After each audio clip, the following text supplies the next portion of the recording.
das cotas-partes das cooperativas. As cotas-partes das cooperativas não podem ser vendidas, nem podem ser transferidas a outras pessoas alheias ao objeto social das cooperativas. Boa tarde a todos. Nós vamos continuar falando de cooperativas e vamos dar um enfoque assim mais restrito, cooperativas de produtores, porque as cooperativas de crédito e as médicas têm uma regulamentação própria e algumas características que são inerentes a essas sociedades. Então nós nos restringimos o nosso objeto aqui e estamos tratando de cooperativas de produtores. Então, numa sociedade anônima, o capital é dividido em unidades chamadas ações. As ações podem ser ordinárias e preferenciais. As ordinárias geralmente são as ações que dão direito a voto, e as preferenciais são as ações que, em tese, elas têm assim alguns direitos que as ordinárias não têm. E, no entanto, geralmente elas não têm direito a voto. Então elas não votam numa Assembleia Geral de Sociedades Anônimas. Nas cooperativas nós temos a figura da quota-parte. E aqui é preciso estabelecer o seguinte, que o Código Civil de 2002, ele criou uma espécie de cooperativa que não tem capital. Então, na realidade, a regra deveria ser essa. Como a cooperativa é uma sociedade de pessoas, a questão do capital é irrelevante na cooperativa. Mas nós convivemos com um modelo que vem, desde longos anos, seguindo a prática das sociedades empresariais. E as cooperativas copiaram muita coisa da lei das sociedades anônimas, a 6.404, que é de 1976. Então nós temos a legislação das cooperativas que foi sancionada em 1971, a 5764, e de lá para cá, então, muita coisa mudou, mas mudou não no essencial, porque o essencial é justamente a semelhança da roupagem que as cooperativas tiveram, muito mais parecida com das sociedades anônimas, que são sociedades de capital, do que as cooperativas que são sociedade, como nós já dissemos, de pessoas. Então vejam, numa sociedade anônima, o investidor, ele é um investidor de uma sociedade de capitais. Ele compra as ações de uma sociedade anônima para que esse dinheiro que ele investiu traga benefícios futuros, que podem vir sobre a forma de dividendos, pode vir sobre a valorização das ações, e ele pode vender, o acionista pode vender as ações para que ele bem entender. Essa é uma diferença básica das cotas-partes das cooperativas. As cotas-partes das cooperativas não podem ser vendidas, nem podem ser transferidas a outras pessoas alheias ao objeto social das cooperativas. Então, geralmente, no início, as cooperativas, como não tinham capital, e como não tinham recursos para investir em armazéns, silos, moedas e outras coisas mais, elas precisavam de recursos, e esses recursos eram fornecidos pelos associados que detinham as cotas-partes da cooperativa. Então, o valor do capital social numa cooperativa, ele pode ser fixado ao livre-arbítrio da cooperativa. Cada cooperativa tem o seu modelo de capital e tem o seu valor da quota-parte por ela estabelecido e que deve constar do Estatuto Social. Se tiver capital, as cooperativas que não têm capital são minoria ainda hoje, mas é um avanço trazido pelo novo Código Civil. Novo em termos, porque o Código Civil já desde 2002 ele está vigindo, então já não é tão novo assim. A particularidade que existe é que na sociedade anônima, os detentores das ações ordinárias, elas têm direito a voto. Nas cooperativas,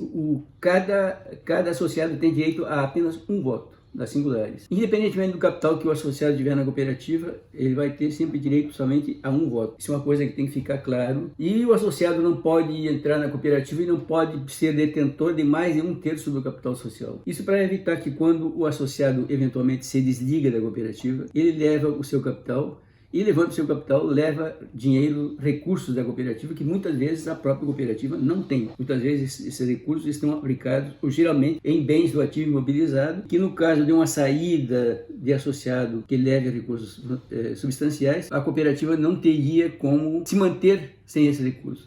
Então, a lei proíbe que o cada associado detenha mais do que 1/3 do capital da cooperativa. Então, nós vimos uma das características fundamentais é justamente essa de que o associado não tem direito proporcional às ações, no caso, às cotas-partes que ele detém na cooperativa. Ele sempre terá direito a um voto apenas. E está dispensado o capital nas cooperativas em que o Estatuto, segundo a legislação vigente, e segundo o Código Civil, permita que essa sociedade não tenha capital. A retirada do associado. O associado, basicamente, são 3 maneiras do associado se retirar da cooperativa. Uma, como ele pede dispensa da cooperativa, pede demissão, A segunda é quando ele é excluído.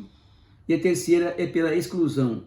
A exclusão geralmente se dá pela morte da pessoa física, do associado que a ela se filiou. Então, o associado tem direito de receber apenas o valor da quarta parte que ele tem, mais os direitos que ele tenham sido gerados pelas operações normais que ele tem, de entrega da produção, de compra de insumos e tudo mais. E o montante, inclusive, dos chamados rateios das sobras operacionais existentes. Então nós vimos que o associado pode ser retirado da cooperativa ou quando ele pede demissão, isso a cooperativa não pode negar, aí ela vai ter que calcular, ver qual é o capital que ele tem, que não pode ser corrigido. Existe uma legislação de 1994, que a partir daquela data, daquele ano, não é mais permitida a correção monetária das contas do patrimônio líquido e do ativo imobilizado. Um outro detalhe importante é que não é permitida a remuneração do capital. A cooperativa pode estabelecer juros sobre o capital próprio e esses juros estão sujeitos à retenção na fonte do imposto de renda. Então, em muitos casos, apesar da lei permitir, esse dispositivo não é autoaplicável em função de que ele causa uma despesa para a cooperativa, porque para o associado é a cooperativa, mas o associado, no momento em que ele recebe o juros sobre o capital, ele também está recebendo um valor do qual é deduzido um montante significativo para efeitos de imposto de renda na fonte. Taxação em garantia. As cotas partes do associado, ela é indivisível, ela não pode ser sequestrada, ela não pode ser dada em garantia, e ela não é transferível a terceiros ao bel prazer do associado. E não pode ser dada em garantia também. Em alguns casos, os julgadores têm feito com que a quarta parte do associado seja colocada como garantia em ações, principalmente em ações trabalhistas. Isso não pode. A quarta parte do associado é indivisível e é intransferível para terceiros e não pode ser dada em garantia. Como não pode ser dada em garantia, também não pode se vender a terceiros. Um associado não pode pegar a sua quarta parte e dizer, tenho uma cota de tantos reais da cooperativa e pode vender essa parte. Não poderia vender essa parte. Ele apenas pode transferir para associados desde que haja o aceite pelo Conselho de Administração da cooperativa. Então você não pode transferir nem mesmo entre associados, sem conhecimento prévio da administração da cooperativa. Transferência para terceiros nem se fala, né? É uma coisa que não pode acontecer. A lei é clara, não pode haver transferência das cotas dos associados para terceiros que não tenham envolvimento com a cooperativa. Pode apenas ser transferidos para outros associados, desde que o associado comunique à administração. Quando o sócio falecido, nós vimos que uma das maneiras, o que ocorre quando um sócio falece é que a exclusão da pessoa física. E essa exclusão da pessoa física não dá direito aos herdeiros na recepção dessas cotas partes. As cotas entram no inventário do associado falecido e vão ser rateadas de acordo com as deliberações do inventário. Então não se pode... Evidentemente que o associado, os não associados, os filhos do associado falecido, os filhos e os herdeiros do associado falecido podem entrar na cooperativa, se eles cumprirem as exigências de ingresso e permanência na cooperativa. Ou seja, eles podem solicitar à cooperativa que, no lugar da pessoa que faleceu, entre os seus herdeiros, os seus representantes legais, desde que eles, os pretensos associados, preencham as condições de ingresso e de permanência na cooperativa. A correção monetária não pode mais ser feita a partir desde 94.